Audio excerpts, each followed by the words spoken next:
Şərq Türkistanlıq qərindaşlar. Şərq Türkistan xəbər agentliğinin xəbərlər proqramısını görüşünüzü qızğın qarşı alırıq.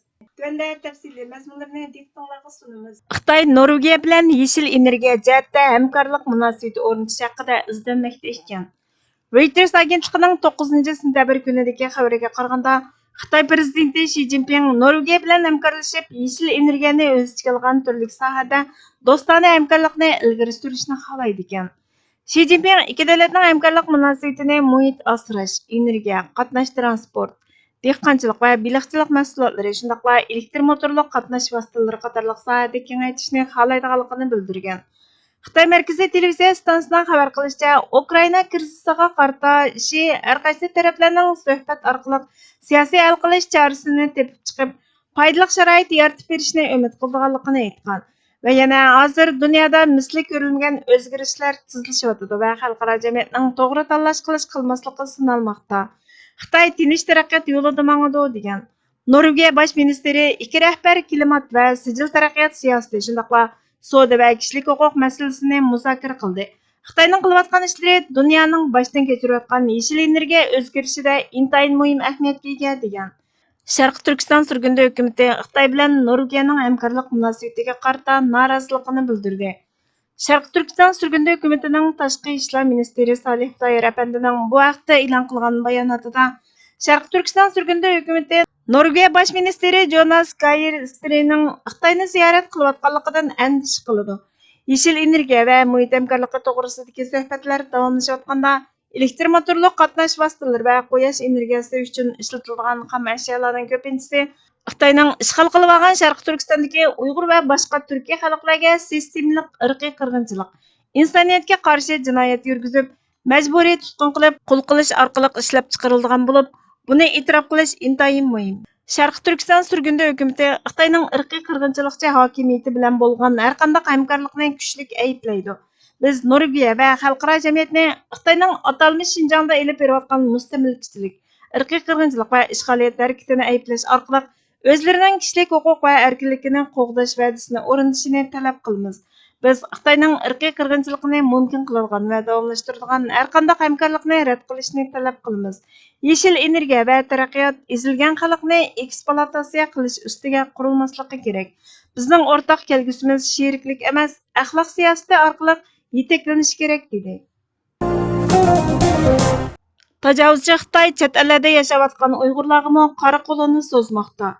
Ijtimoiy axborot vositalarida tarqalayotgan uchurlardan ma'lum bo'lishicha, İstanbulning Safaköy rayonida o'ltirishliq 31 yoshlik Afifa ismli bir Uyg'ur ayol 2024-yili 9-oyning 5-kuni payshanba sahar soat 4 atrofida Türkiye alayda qism soqchilari tarafidan tutilib ketilgandan keyin qaytarib o'tish markaziga avatilgan. Ayolning yo'ldoshi o'lib ketgan, 4 bolasi bor bo'lib, bolalarni yaqinlariga omonat qilgan. Sharq Turkiston sürgündə hökuməti Türkiye hökumatidan Uyg'ur ayol Hafifaning qo'yib berilishini va Uyg'urlarning Turkiyada xotirjam yashashiga kafolatlik qilishni talab qildi. Sharq Turkiston sürgündə hökuməti Tashqi ishlar ministrligining bu haqda e'lon qilgan axborotida İstanbulning Safaköy rayonidagi Sharq Turkistondan kelgan Uyg'ur ana Hafifa Ibrohimning nohaq sababsiz tutib turilishini qattiq ayblaymiz. Ana tutqun qilingandan keyin uning 4 narsidi bolasi onasidan ayrilib yolg'iz qolgan. Bu ahvol ishg'ol qilingan Sharq Turkistondagi Xitoyning irqiy qirg'inchilik siyosatiga o'xshab kelayotgan bo'lib, kishini andishiga soladi.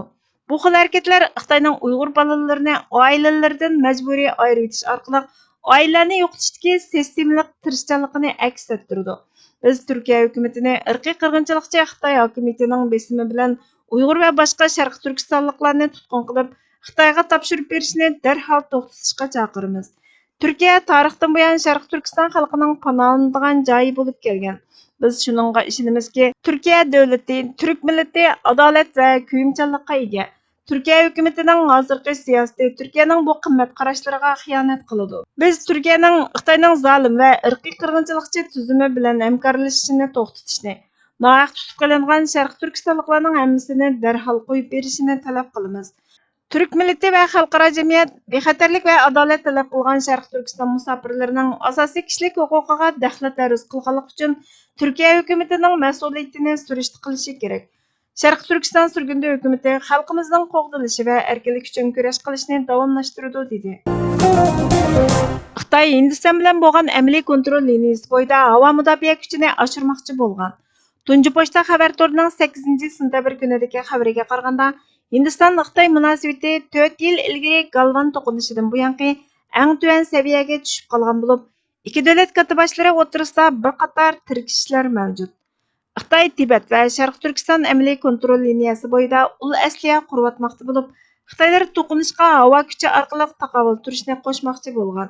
Xitoy Xalq Ozodlik armiyasi havo armiyasi yaqinda 5-avlod J-20 maxfiy kurashchi aeroplanini Hindiston havo armiyasining Rafale havo armiya bazasining shimolidan 300 kilometr, sikkimdagi amaliy kontrol qilish liniyasidan 150 kilometr yiroqlikdagi Shigatse havo armiya bazasiga o'rinlashtirgan.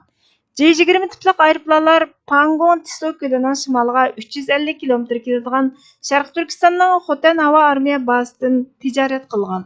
Uning ustiga u Hindistonning Oqsaychindagi haq talab qiladigan liniyasidan 120 kilometr yiroqlikda bo'lib, bu ikki mashg'ulotdagi muhim havo armiya bazasidagi iqtidorini tushunish to'liq muhim ekan. Tibetning ikkinchi cho'ng shahri Shigatsedagi Shigatse tinchlik aerodromi deb ataladigan Shigatse havo armiya bazasi bor bo'lib, Tibetdagi qo'sh yo'nalishlik aerodrom hisoblanadigan. Lasanning g'arbiga taxminan 180 kilometr keladigan bu aerodrom dunyodagi eng egiz aerodromlarning biri ekan. Uning 2 beton uchish yo'li bor bo'lib, dunyodagi eng uzun ommaviy uchish yo'li hisoblanadigan.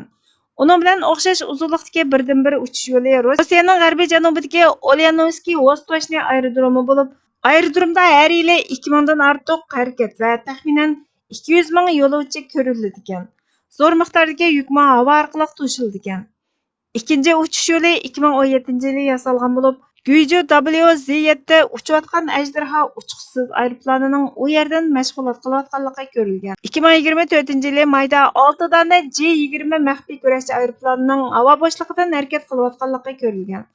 Buningdan boshqa kam degandimi 8 J-10 aeroplani va KJ-500 havodan baldur ogohlantirish va kontrol qilish aeroplanining havo armiya bazasida to'xtatilganligi ko'rilgan. Xotan aerodromi 1957-yili yasalgan bo'lib, aerodromning egizligi 4672 inglizchasi. Uning ikki parallel beton uchish yo'li bor bo'lib, fuqarolar aerodromining yillik sig'imi taxminan 1,500,000 yo'lovchi ekan. Xotan Hindiston talab qilgan liniyaning shimoliga 130 kilometr, Qaraqurum eg'izining sharqiy shimoliga 270 kilometr keladigan. Xotan havo armiya bazasi Xitoyning Ladakh rayonidagi harbiy harakatida halqalik rol o'ynaydi ekan.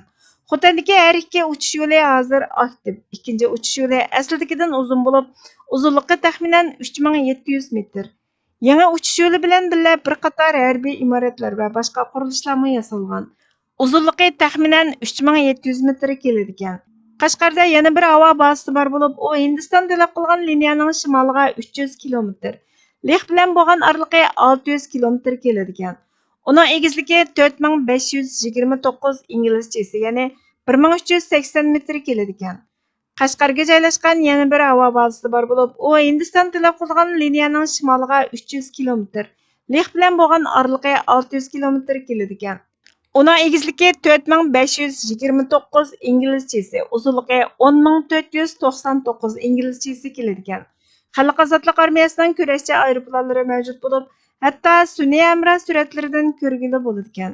Hindiston Xitoy duch kelgan aerodromlarni ko'rinarlik yangilmoqda bo'lib, bundan boshqa temir yo'l to'ri, ko'rik va tunnellarni tez suratda kengaytmoqda ekan. Eng buyuk propagandaning utuqi nurg'un odamlarni ularning ma'rif yuzi ko'rganlikdan, uning ta'siridan mustasno bo'laolmaydiganligiga ishontiralashdir va ularni propagandani suollaolmaydigan qilalashdir. Bundaq odamlar propaganda uchun eng aktiv xizmat qiladi, chunki ular propaganda bilan tanqidiy oraliq saqlamag'achqa uni o'zining o'yi deb qarab oladi va uni xuddi o'zining o'yini amalga oshirgandek amalga oshiradi. Doktor Mamtumnala Apandining yozmalaridan elandi. Bugungi xabarlarimiz bu yerda oxirlashdi. Bizga vaqt ayirganingiz uchun ko'p rahmat. Kelar qatimki programmamizda ko'rishguncha Allohga omonat bo'lgaysizlar.